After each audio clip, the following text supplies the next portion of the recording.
नमस्कार, स्वदेश न्यूज की खास पेशकश में आप सभी का स्वागत है। मैं हूं आपके साथ भागीरथ साहू। मध्य प्रदेश में चल रहे 53 निजी विश्वविद्यालय में से 24 के लिए संकट गहरा सकता है।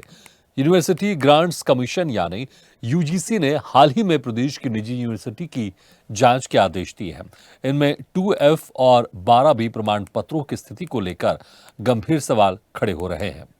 यूजीसी ने स्पष्ट किया है कि यदि इन मान्यताओं का पालन नहीं किया गया तो इन यूनिवर्सिटी के संचालन पर प्रभाव पड़ सकता है और उनके 2F प्रमाण पत्र रद्द हो सकते हैं। आपको बता दें कि 2F प्रमाण पत्र यूनिवर्सिटी को डिग्रियां देने का अधिकार प्रदान करता है, जबकि 12B प्रमाण पत्र के जरिए यूनिवर्सिटी को यूजीसी से वित्तीय अनुदान राशि प्राप्त होती है। सरकार की भूमिका और नियम पर यूजीसी का कहना है कि यूनिवर्सिटी की स्थापना राज्य विधानसभा के एक्ट से होती है, लेकिन इसका संचालन यूजीसी की मंजूरी के बिना अवैध हो सकता है। इसके अलावा प्रत्येक यूनिवर्सिटी को अपनी वेबसाइट पर विभिन्न जानकारी अपलोड करना अनिवार्य है, जिसमें अकादमिक, प्रशासनिक और प्रवेश संबंधित जानकारियां शामिल हैं। ऐसे में इनको नियमों का पालन करना जरूरी हो जाता है। यूजीसी के मुताबिक मध्य प्रदेश की ज्यादातर निजी यूनिवर्सिटी यूजीसी के मानकों को पूरा नहीं कर रही हैं। इनमें से कई यूनिवर्सिटी बिना 2F प्रमाण पत्र की डिग्रियां भी दे रही हैं, जो उनके कार्य प्रणाली पर सवाल खड़े कर रहे हैं। प्रदेश की 53 यूनिवर्सिटी में से 90% के पास 12B प्रमाण पत्र नहीं है और करीब 2 दर्जन यूनिवर्सिटी का 2F प्रमाण पत्र अभी भी अंडर प्रोसेस है। दरअसल प्रदेश में ज्यादातर निजी यूनिवर्सिटी हाल ही में स्थापित हुई हैं और 12B प्रमाण पत्र के लिए यूनिवर्सिटी को 5 साल से अधिक समय तक संचालित होना आवश्यक है। कुछ यूनिवर्सिटी ने 12B के लिए आवेदन किया है। संघ और आयोग की प्रतिक्रिया के मुताबिक 12B के लिए यूनिवर्सिटी का 5 साल या इससे अधिक समय से संचालन जरूरी है। प्रदेश के ज्यादातर यूनिवर्सिटी अभी नई है। पिछले दिनों मध्य प्रदेश में निजी विश्वविद्यालयों में कुलगुरुओं की नियुक्तियों में से भी एक बड़ा घोटाला और गड़बड़झाला सामने आया था, जिसमें 52 निजी विश्वविद्यालयों में से 32 विश्वविद्यालय के कुलगुरु ऐसे थे जिनके पास ये पद पाने की योग्यता होना तो दूर, ये कभी प्रोफेसर तक नहीं रहे थे। विनियामक आयोग ने इनको हटाने की भी कार्रवाई की थी, जिसके बाद प्रदेश भर में हड़कंप मच गया था और अब निजी विश्वविद्यालयों को लेकर यूजीसी के एक्शन का खतरा मंडरा रहा है। तो इसी खास मुद्दे पर हम चर्चा भी शुरू करेंगे। कुछ मेहमान हमारे साथ जुड़ेंगे, लेकिन कुछ प्रतिक्रिया आपको पहले सुना देते हैं। देखिए, गिरोह शिक्षा माफिया काम कर रहा है मध्य प्रदेश में, चाहे वो घोटाले के तौर पर विश्वविद्यालय के घोटाले हों, वाइस चांसलरों के राजीव गांधी का कितना बड़ा घोटाला हो या नर्सिंग घोटाला हो, एक शिक्षा माफिया मध्य प्रदेश में 20 वर्षों से हावी है। पहले विश्वविद्यालयों की परमिशन दी जाती है नियमों को अनदेखी कर कर। कई विश्वविद्यालय जो यूजीसी मापदंड पे तय नहीं होते। नियामक आयोग जो मध्य प्रदेश में विश्वविद्यालयों को कंट्रोल करने के लिए बनाया गया है, वो सारे प्राइवेट यूनिवर्सिटीज कंट्रोल से बाहर है। निजी विश्वविद्यालय सुविधा के लिए बनाए गए थे, उनके मापदंड तय नहीं करे, यूजीसी नॉर्म्स को कंट्रोल नहीं करा। आज जब उसकी जांच हो रही है तो विश्वविद्यालय की मान्यता समाप्त की जा रही है। और आप देखिएगा, ये एक नाटकीय घटनाक्रम है। बहुत शीघ्र आप खबर आएगी कि विश्वविद्यालयों की मान्यता दोबारा संबद्धता प्राप्त कर ली गई है। तो ये कहीं ना कहीं छात्रों के भविष्य के साथ मध्य प्रदेश में शिक्षा माफियाओं के हाथों से हो रहे काम की एक छोटा सा उदाहरण है। देखिए, मध्य प्रदेश में सरकार की उद्देश्य बहुत स्पष्ट है कि विश्वविद्यालय एक ऐसे संस्थान है जो मध्य प्रदेश के भविष्य को गढ़ने वाले लोगों को गढ़ते हैं, और वहाँ यदि यूजीसी के और सरकार के नॉर्म्स के आधार पर 2F जो उनको डिग्री देने की पात्रता देता है उसके मापदंड पूरे ना हो तो निश्चित तौर पे सरकार कार्रवाई करेगी। और यूजीसी का परामर्श है तो उस पर हम कार्रवाई करेंगे, क्योंकि हमारा मूल भाव और भावना मध्य प्रदेश में शिक्षा के स्तर का उन्नयन है। देखिए, कांग्रेस तो असत्य आरोप लगाती। कांग्रेस यदि देखिए इस यूनिवर्सिटी की सूची में अधिकांश यूनिवर्सिटी ऐसी जो 1-2 साल में बनी है, और उन्होंने एक एफिडेविट देकर प्रक्रिया को पूर्ण करने का संकल्प दिया, वचनबद्धता उनकी है। तो शिक्षा के स्तर के सुधार के लिए यदि सरकार प्रयास करे तो उस पर कांग्रेस को आपत्ति, कांग्रेस को हर ऐसे विषय पर आपत्ति होगी जो मध्य प्रदेश के युवाओं के हित में और मध्य प्रदेश के हित में होगा। तो इसी खास मुद्दे पर चर्चा शुरू करते हैं। जो मेहमान हमारे साथ मौजूद हैं, मैं उनका आपसे तारुफ कराता हूँ। हमारे साथ हैं पूर्व कुलपति विक्रम विश्वविद्यालय से अखिलेश पांडे जी, शिक्षाविद भूपेंद्र सुलेरे जी। आप दोनों मेहमानों को बहुत बहुत स्वागत है हमारे इस खास चर्चा में। सबसे पहले अखिलेश पांडे जी, देखिए जिस तरह से जब ये यूनिवर्सिटी को संबद्धता मिली होगी, इनको जब मान्यता मिली होगी, उसके पहले सारे नॉर्म्स जो होंगे वो उन्होंने वहां पर फुलफिल तो किए होंगे, या फिर किसी तरीके से यहाँ पर फर्जी तरीके से नॉर्म्स को पूरा कर दिया गया होगा, जिसके चलते ये सारी समस्या आ रही है। लेकिन क्या आप देख पा रहे हैं कि आखिर ये समस्या कहां से आती है? ये शुरू से ही समस्या होगी या फिर बाद में इस तरह की समस्या आई होंगी सामने, या फिर किसी धोखे के जरिए ये संबद्धता प्राप्त की होगी? अखिलेश जी, आवाज आ रही है आपको मेरी? चलिए, लगता है हमारी आवाज उन तक नहीं पहुंच पा रही। भूपेंद्र जी, आप मुझे सुन पा रहे हैं? जी, भूपेंद्र जी, ये जो जिस तरह से अब 24 यूनिवर्सिटी हैं, इनकी यहाँ पर जांच होगी और तमाम तरह की यहाँ पर खामियां सामने आ रही हैं, जिसके चलते यूजीसी अब उनकी जांच करेगा। लेकिन ये गड़बड़ झाला कहां से आपको लगता है कि उत्पन्न हुआ होगा? क्या शुरू से ही किसी धोखे के जरिए इन विश्वविद्यालयों ने अपनी संबद्धता प्राप्त की होगी, एफिलिएशन किया होगा, या फिर क्या देख पा रहे हैं आप? ये गड़बड़ किस तरह से सामने आ सकती है, या फिर सिर्फ खाना पूर्ति है, जिस तरह से कांग्रेस के नेता आरोप लगा रहे थे कि बाद में इन सभी विश्वविद्यालयों को इनकी फिर से जो मान्यता प्राप्त हो जाएगी? देखिए, भारत के संविधान में शिक्षा को मौलिक अधिकार दिया गया है। तो मौलिक अधिकार के साथ साथ अनुच्छेद 14 में सबको शिक्षा की अनिवार्यता दी है। फिर उसमें लगातार अमेंडमेंट हुए और इसमें देखें तो कुछ विश्वविद्यालयों के लिए अनुच्छेद रखे गए, जैसे अलीगढ़ मुस्लिम विश्वविद्यालय हो, चाहे काशी विश्वविद्यालय, हिंदू विश्वविद्यालय हो, और उसी के तहत अल्पसंख्यक शिक्षा और सारी दे। इसी के अंतर्गत संघीय व्यवस्था के कारण केंद्र और राज्य के विश्वविद्यालय होते हैं, उसी तरह से स्कूल भी होते हैं, स्कूल एजुकेशन भी होती है। और जब शिक्षा का व्यापीकरण और शिक्षा का मौलिक अधिकार आया तो उसके तहत प्राइवेट यूनिवर्सिटी को ने अपना आकार लेना शुरू किया। तो मध्य प्रदेश में 2008 में निजी विनियामक आयोग की गठन हुआ और यहाँ पे शिक्षा के निजी विश्वविद्यालयों का गठन होना शुरू हो गया। अब उस विश्वविद्यालय के तहत जो प्रक्रियाएं होती हैं, तो देखिए उसके लिए नियम संसद, केंद्रीय विश्वविद्यालय अगर बनना है तो उसके लिए संसद बनाती है और राज्य में विधानसभा बनाती है। नियम के तहत वो पारित होके, वो विधायिका से पारित होके वो विश्वविद्यालय का रूप ले लेती है। लेकिन विश्वविद्यालय के रूप लेते ही उसमें विश्वविद्यालय अनुदान के नियम लागू हो जाते हैं। वो पाठ्यक्रम के लिए हो, चाहे वो अनुदान के लिए हो, चाहे वो शोध के लिए हो, चाहे बेसिक इंफ्रास्ट्रक्चर के लिए हो, सारे के लिए उनके रूल रहते हैं। उन्हीं में तहत होता है कि 3 साल के लिए वो पाठ्यक्रम के लिए 2F के लिए अप्लाई करें, और उसके तहत फिर उसी के तहत एक 12 भी होता है कि जो कि विश्वविद्यालय अनुदान आयोग आपके विभिन्न क्षेत्रों के लिए के लिए अनुदान देती है, उसमें वित्तीय सहायता जिसको हम कह सकते हैं। तो उसके लिए प्रोजेक्ट भेजा जाते हैं और उसके बाद वो ऑडिट होते हैं और उनके लिए सर्वे टीम आती है। वकायदा सब प्रोसेस है जो कि नियम के अनुसार है। लेकिन अधिकांशतः ये देखा जाता है कि विश्वविद्यालयों में अपने स्तर पे लोग काम करते हैं और अपने अनुसार, क्योंकि वो समझते हैं कि हम स्वायत्त संस्था हो गए और हम अपने हिसाब से पाठ्यक्रम को सूचना। और महत्वपूर्ण चीज ये है कि हर चीज को यूजीसी ने बिल्कुल क्लियर कर रखा है। कोई भी जानकारी हो आपको अपने पोर्टल पे ऑनलाइन दर्शाना है, चाहे वो शिक्षकों की जानकारी हो, चाहे वो स्टूडेंटों की अटेंडेंस हो, चाहे आपके एक्टिविटीज हो, चाहे रिक्रूटमेंट हो, चाहे किसी भी प्रकार की बेसिक इंफ्रास्ट्रक्चर की जानकारी हो, आपके पाठ्यक्रमों की जानकारी हो, आपके यहाँ जितनी सीटें हैं, आपके जो लोकेशन है, आपके जो भी चीज है, सारी चीजें ऑनलाइन प्रोवाइड करना है। क्योंकि यह बहुत आवश्यक है, क्योंकि विद्यार्थी जब प्रवेश लेता है तो उसको ये पता होना चाहिए कि ये कोर्स कहाँ से संचालित हो रहे हैं और इनकी फीस क्या है, इनका ड्यूरेशन टाइम क्या है, इनको पढ़ाने वाले शिक्षक किस तरह से हैं और बेसिक इंफ्रास्ट्रक्चर क्या है, हमको मूलभूत सुविधाएं क्या मिलेंगी। लेकिन अधिकांश तौर पर यह देखा जाता है कि लोग जब मान्यता ले लेते हैं तो उसके अनुसार क्या होता है कि सरकार उनको मान्यता देती है और वो सरकार के साथ जुड़े हुए लोग होते हैं और उनको विनियामक आयोग उस तरह से प्रोसेस करके सरकार तक पहुंचाता है। सरकार उसको विधानसभा में पारित करके यूनिवर्सिटी को रूप दे देती है। लेकिन वो धीरे धीरे वो नियमों के प्रति जागरूकता नहीं रहती और वो शिथिलता रहती है, और जिनके कारण क्या होता है कि वो लोग अपने हिसाब से चलाते रहते हैं और इस तरह से ये समस्याएं आ जाती हैं जिन पे आज हम चर्चा कर रहे हैं।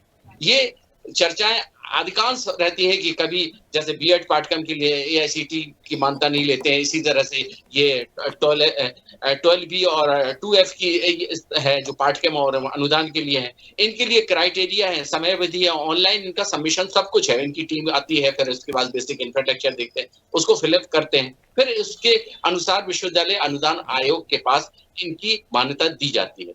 लेकिन ये जो 20 विश्वविद्यालय या 22 आप जो कह रहे हैं, 24 जो विश्वविद्यालय 24 विश्वविद्यालय जो इस कह रहे हैं कि ये मापदंड नहीं कर रहे हैं, तो ये तो एक बहुत बड़ा प्रश्न चिन्ह उठाता है। निजी विश्वविद्यालय विनियामक आयोग ने कदम उठाया है तो ये बहुत अच्छी बात है और इसके आगे तक जाना चाहिए, क्योंकि अब वो तो अब बच्चों का नुकसान तो नहीं देखा जाएगा उसकी, लेकिन प्रक्रिया करनी पड़ेगी इनको, क्योंकि अब उस विश्वविद्यालय अनुदान आयोग ने संज्ञान ले लिया है। तो लेकिन ये प्रक्रिया कहाँ लंबित है और कौन इसके लिए, जो उसके चांसलर है, रजिस्ट्रार है, जो वाइस चांसलर है, वो सारे और उनको उनकी चाहिए। इससे पहले भी एक प्रकरण आया था, आप ही के चैनल में आया था कि कुलपति नियुक्तियां के जो आवश्यकताएं होती हैं वो आवश्यकताएं नहीं थी, उस समय भी इस पे विमर्श हुआ था और चर्चा हुई थी। तो ये सब क्यों हो रहा है? क्या उस विश्वविद्यालय में भी अपने शिक्षा की गुणवत्ता को ध्यान नहीं जा रहा है, उसकी प्रमाणिकता को ध्यान नहीं दिया जा रहा है, अपने ही लोगों को ऑर्गेनाइज करने के लिए या अपने लोगों को बैठाने के लिए सब कर रहे हैं, ये क्या कर रहे हैं, या फिर अनादोल कमाई के सेंटर खोल रखे हैं? ये बहुत सी चीजें प्रश्न उठते हैं और इन प्रश्नों के लिए जो अपनी गाड़ी पढ़ाई से और पढ़ने के अध्ययन रोजगार करना चाहते हैं, और इस तरह से अगर ये धांधलेबाजी होगी तो ये कहाँ तक प्रमाणिक बिल्कुल, वाकई इसलिए बड़ा सवाल उठता है कि आखिर ऐसा क्यों बार बार इस तरह की यहाँ पर गड़बड़ियां सामने आ रही हैं। कभी जो कुलगुरु होते हैं उनके ऊपर सवाल खड़े होते हैं, तो कभी जो विश्वविद्यालय उनको डिफॉल्टर घोषित कर दिया जाता है, और अब जांच हो रही है इन 24 विश्वविद्यालयों पर। अखिलेश जी, आप मुझे सुन पा रहे हैं? नहीं, हाँ, अब आवाज आ रही है। अखिलेश जी, जिस तरह से यहाँ पर अब यूजीसी 24 यूनिवर्सिटीज की जांच करेगा और जिसमें प्रमुख तौर पर F2 और 12B के जो प्रमाण पत्र, इसको लेकर यहां पर आपत्ति सामने आ रही है। 90% ऐसे निजी विश्वविद्यालय जिनके पास 12B प्रमाण पत्र है ही नहीं। हालांकि जांच के बाद और स्थिति स्पष्ट होगी, यहां पर सामने आएगी क्या सत्य है। लेकिन इस तरह की जो गड़बड़ी आप कैसे देखते हैं? यूनिवर्सिटी कोई छोटा मोटा कोई स्कूल नहीं है, वो एक बड़ा यूनिवर्सिटी है जिसके तहत बहुत सारे संबंध रहते हैं, उसमें संबद्धता भी रहती है, इतने सारे नॉर्म्स रहते हैं, उसके बाद आपको यूनिवर्सिटी का दर्जा प्राप्त होता है। बावजूद इसके ये कमियां और ये खामियां कैसे सामने आ जाती हैं? एक्चुअली जैसे ही बनती है विधानसभा क्लियर होने के बाद जैसे इनको सर्टिफिकेट प्राप्त करती है, उसके लिए पूरी प्रक्रिया है। उसमें इनको यूजीसी में अप्लाई करना पड़ता है। यूजीसी एक निरीक्षण समिति बनाती है और वो निरीक्षण करने के बाद इनको वो अवार्ड करने की जो पावर इनको देती है। बहुत सारे विश्वविद्यालय अप्लाई नहीं करते हैं, नहीं तो उसमें कोई प्रॉब्लम नहीं है, अप्लाई करें और उनको प्रॉपर तरीके वगैरह की सारी जानकारी होती है, बना के इंस्पेक्शन करा लेती है। बहुत सारे विश्वविद्यालय 5 साल के पहले करना चाहिए, कोई भी डिग्री अवार्ड करने के पहले उनको इंस्पेक्शन करवाना चाहिए। अब ये ध्यान नहीं देते या ये जो है इनकी या तो कोई इंफ्रास्ट्रक्चर नहीं होता है, टीचर्स नहीं होते, इस कारण से नहीं कराते हैं, लेकिन इनको कराना जरूरी है। हमारे प्रदेश में और 12B में जो है 12B के लिए इनको वहां से कोई सेंटर की कोई ग्रांट नहीं मिलेगी जब तक 12B में रजिस्टर्ड नहीं होंगे या वो प्रमाण पत्र हासिल नहीं करेंगे। ये एक तरीके से ये लोग नेग्लिजेंस है, ये नहीं कराते, करना चाहिए इनको, ये कंपल्सरी है। इसको आयोग को वेबसाइट पर डालना चाहिए, पोर्टल पे सारी इंफॉर्मेशन, पोर्टल पे आयोग के पोर्टल बना हुआ है, आयोग के पोर्टल पे ये जानकारी इनको सभी को उपलब्ध कराना चाहिए। अखिलेश जी, लेकिन देखिए जिस तरह से यूजीसी अभी जांच कर रहा है, क्या बीच बीच में इस तरह की जांचें नहीं होती हैं? नहीं, मैं 10 साल मतलब 9.5 साल के करीब चेयरमैन रहा हूँ। उस समय जितने विश्वविद्यालय बने थे लगभग सभी जो है उसको कर दिए थे और पोर्टल पे उनकी इंफॉर्मेशन थी। और मुझे लगता है काफी दिनों से मैं आयोग के टच में नहीं हूँ, इनकी इंफॉर्मेशन पोर्टल पे होना चाहिए और होगी। ये आयोग अपने लेवल पे भी इंस्पेक्शन कराता है, सरकार भी अपने लेवल पे समय समय पे बहुत सारी चीजें कराती है। जी अखिलेश जी, आप कह रहे हैं समय समय पे सब कुछ इंस्पेक्शन होती है, लेकिन कुछ समय पहले आपने भी सुना होगा कुलगुरुओं को लेकर नहीं, मामला गरमाया था कि ऐसे जो हाँ, कुलगुरु थे विश्वविद्यालय में, उनको नियुक्त किया गया था जो कि उसकी योग्य ही नहीं थे। और जब ये खुलासा हुआ, इसके बाद वाकई हड़कंप मच गया था, क्योंकि इतनी बड़ी यूनिवर्सिटी, यहाँ से बहुत सारे बच्चे अपनी शिक्षा ग्रहण करके आगे निकलते हैं, लेकिन अगर वो मान्यताएं पूरी नहीं करती यूनिवर्सिटी, तो बच्चों का भविष्य भी तो खराब होता है। बिल्कुल होता है। कुलपति के अपॉइंटमेंट के लिए एक शासन का प्रतिनिधि और 2 मेंबर एक्चुअली इनके रहते हैं। शासन का प्रतिनिधि ध्यान रखता है और वो सारे उनकी क्वालिफिकेशन वगैरह सब वेबसाइट पे डलवाई जाती है। अब कहीं पे भी जैसे कोई ऐसा विश्वविद्यालय जिसने इस तरीके की चीजें की है, अभी हमने न्यूज पढ़ी है कि आयोग ने 32 विश्वविद्यालयों के कुलपति को नोटिस जारी किया है। उन्होंने एक कमेटी बनाई है और कमेटी जो है सारे कुलपतियों की क्वालिफिकेशन और उनके एक्सपीरियंस सबकी रिपोर्ट शायद सबमिट कर रहे हैं। वो लोग सबमिट कर दिया नहीं, ये मुझे जानकारी नहीं है, लेकिन कमेटी बनाया था। एक बार चर्चा चेयरमैन साहब से भी मेरी हो रही थी, तो उन्होंने एक कमेटी बनाई है इसके लिए, तो जांच इसकी पूरी कर रही है। डेफिनेटली यदि वो फुलफिल नहीं करते हैं तो इससे तो नुकसान बच्चों का होता ही है, यूनिवर्सिटी का खुद का भी नुकसान होता है, क्योंकि वो बच्चों में एक बार यदि इस तरीके की चीजें, ये निजी विश्वविद्यालय है, पूरा स्वदेशी होता है, यदि ये एक बार भी अविश्वास बच्चों के और पेरेंट्स के बीच आ गया तो उनकी भी एडमिशन पे बहुत फर्क पड़ता है। बिल्कुल। और मुझे लगता है कि जब वही बच्चे अगर कहीं सर्विस करने, जॉब करने जाते हैं और जब बताया जाता है कि हम इस यूनिवर्सिटी से पास होकर आए, तो मुझे लगता है वहां पर भी कहीं ना कहीं एक इमेज होता है। सामने वाला जरूर सोचता होगा इस यूनिवर्सिटी में तो बड़ी धांधली होती थी, तो ये बच्चा किस योग्यता के साथ होगा, ये सवाल तो जरूर उठता होगा। भूपेन जी देखिए, जिस तरह, जी बिल्कुल बिल्कुल, आऊंगा अखिलेश जी। भूपेन जी देखिए, जिस तरह से देखिए 2 दर्जन यूनिवर्सिटी है जो कि 2F जिनका अंडर प्रोसेस है, 90% निजी विश्वविद्यालय जिनका पास जो 12B प्रमाण पत्र वो नहीं है। ये कोई 1-2% होता चलो समझ में आता है, लेकिन इसकी तादाद मात्रा तो बहुत सारी है। क्या ऐसा लग रहा है कि जानबूझकर एक नेक्सस काम करता है कि जिनके पास योग्यता नहीं है, जो अपनी प्रमाण पत्र हासिल नहीं कर पा रहे हैं, लेकिन किसी तरीके से उनकी यूनिवर्सिटियां चल रही है, और इसमें बड़े दबंग या राजनीतिक हस्तक्षेप भी आप देखते हैं? ठीक है अखिलेश जी, आऊंगा आपके बाद। भूपेन जी सवाल। भूपेन जी, जो यूनिवर्सिटी बनाते हैं और जो प्राइवेट यूनिवर्सिटी, देखिए वो छोटा मोटा बजट नहीं होता, उसके लिए बेसिक इंफ्रास्ट्रक्चर चाहिए, बेसिक रिक्वायरमेंट चाहिए, बेसिक स्टाफ चाहिए, वो करोड़ों का इन्वेस्टमेंट है और उसके लिए सारी चीजें चाहिए और इस पे पाठ्यक्रम चलाने की, और जो लोग इसके लिए चलाते हैं वो निश्चित रूप से उससे आउटपुट चाहते हैं, क्योंकि व्यवसायी हैं, सब उद्यमी। लेकिन बात यहाँ पे ये है कि एक शिक्षा जैसे चीज में एक मौलिक और चारित्रिक गुण होने चाहिए उनके अंदर, कि हम जिसके लिए 2F को हमने अप्लाई नहीं किया और हमने डिग्री अवार्ड दी, उसमें बड़े बड़े लोग आ गए, मिनिस्टर आ गए। आप तो देखिए कि हर विश्वविद्यालय में, या फिर माननीय कई बार तो राज्यपाल माननीय आते हैं, कुलाधिपति जी और मिनिस्टर लोग आते हैं।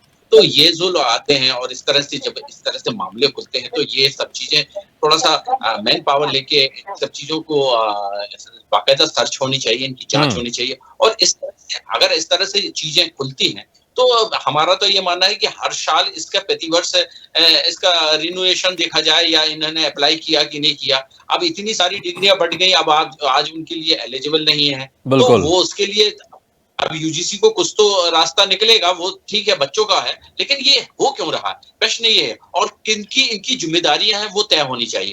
और ये एक छोटी सी चीज नहीं है। जब विद्यार्थी इस तरह से नैतिक मूल्यों को और चारित्रिक और मौलिक चीजों को नहीं सीखेगा, तो वो आगे जाके वो भी तो राष्ट्र की इकाई बनेगा। और उसके अंदर क्या हम शिक्षा का बीजारोपण कर रहे हैं, और हम उसको किस दर्जे का नागरिक बनाने की कोशिश कर रहे हैं। तो ये भी सारी चीजें हमको सोचनी चाहिए। और ये जो लोग जिम्मेदार लोग हैं, इन सब लोगों को इस चीज में एक विमर्श करके इसका एक रास्ता निकालना चाहिए। और इस तरह से टाइम टू टाइम सारी चीजें बे पोर्टल पे ये कंपलसरी हो जाए, और फिर जब बे पोर्टल से देखकर उसका प्रिंट आउट निकाल के और उनको सर्चिंग करके लिए भेजा जाए, तो मेरे ख्याल से काफी कुछ समस्याएं सॉल्व हो सकती हैं। बिल्कुल, क्योंकि अपडेशन ही नहीं है। हर एक चीज उनकी चाहे पाठ्यक्रम हो, चाहे टीचरों की जानकारियां हो, चाहे बेसिक इंफ्रास्ट्रक्चर हो, या उनका जो ला नियम है, जो जिस तरह से विश्वविद्यालय बना है, वो सारी चीजें उनकी ऑनलाइन होनी चाहिए। ये बिल्कुल। और अगर ऑनलाइन नहीं है तो इससे समझ में भी आता है कि वो जो एक मापदंड है वो पूरा नहीं हो पा रहा है, इसलिए वो अपनी इंफॉर्मेशन वो सार्वजनिक नहीं कर रहे हैं। अखिलेश पांडे जी, देखिए इसमें यूजीसी ने जिस तरह से आप जांच की बात कर रहे हैं, लेकिन क्या हम ये देखें ये यूजीसी की तरफ से कमी है या फिर किसी तरह से धोखे में रखकर यूनिवर्सिटी ने अपने मापदंड को पूरा करना दिखाया है, जिसकी अब जांच यहां पर होगी? और राज्य सरकार के पास क्या अधिकार होते हैं, किस तरह से इसमें हस्तक्षेप कर सकते हैं ताकि जो मान्यता है और जो मापदंड है वो पूरे हो सके और बच्चों का जो भविष्य है वो भी सुरक्षित रहे? अखिलेश जी, मेरी आवाज आ रही है आपको? अखिलेश जी, आप मुझे सुन पा रहे हैं? चलिए, लगता हमारी आवाज उन तक नहीं आ रही। भूपेन जी, यही सेम सवाल आपसे, राज्य सरकार इसमें क्या कुछ अधिकार उसके पास है और किस तरह से हस्तक्षेप कर सकती है? क्योंकि देखिए जनता है या लोग हैं, अगर राज्य में किसी तरह का कुछ इस तरह से गड़बड़ झाला सामने आएगा तो वो सीधे राज्य सरकार से सवाल होता है कि आखिर राज्य सरकार इस वक्त क्या कर रही थी और उसके हाथ में किस तरह का अधिकार है, कैसे इन चीजों को ठीक हो सकता है यह मामला, ताकि बच्चों का भविष्य भी खराब ना हो। देखिए, सरकार बहुत बड़ी यूनिट होती है और सरकार चाहे एक निर्णय ले लेगी तो सरकार सब कुछ ठीक कर सकती है। सरकार की इच्छा शक्ति के ऊपर है, सरकार के पास पूरा इंफ्रास्ट्रक्चर है, सब उसके पास मैकेनिज्म है। वो इसको, अगर ये मैकेनिज्म नहीं है तो देखिए उनके पास उच्च शिक्षा विभाग होता है, उसके बाद फिर निजी विश्वविद्यालय विनियामक आयोग होता है और यूजीसी की एजेंसियां होती हैं, हायर एजुकेशन का डिपार्टमेंट होता है, पूरी बहुत सी यूनिटें होती हैं। और अगर ये सब चीजें अगर लग जाए बिल्कुल बिल्कुल, अगर वाकई आपने कहा कि सरकार के पास वो पावर है, वो मैन पावर, इच्छा शक्ति अगर वो सरकार के पास, तो ये सारी चीजें ठीक हो सकती। चलिए, बहुत बहुत शुक्रिया आप दोनों मेहमानों का, अखिलेश पांडे जी, भूपेन जी, शुक्रिया हमारे इस खास चर्चा में शामिल होने के लिए। अब देखना होगा जिस तरह से यूजीसी की तरफ से अब जांच की जाएगी 24 यूनिवर्सिटी की और क्या कुछ उसमें साफ सामने आता है। लेकिन हाँ, इसमें कोई शक नहीं है कि अगर इस तरह की गड़बड़ी सामने आती है तो इससे कहीं ना कहीं बच्चों का भविष्य भी खराब होता है और आज सरकार को भी इसमें सख्ती जरूर दिखानी चाहिए। बहुत बहुत शुक्रिया आप सभी मेहमानों का। और इसी के साथ इस बुलेटिन में फिलहाल इतना, लेकिन खबरों का सिलसिला लगातार जारी है। आप देखते रहिए स्वदेश न्यूज, सबसे पहले देश।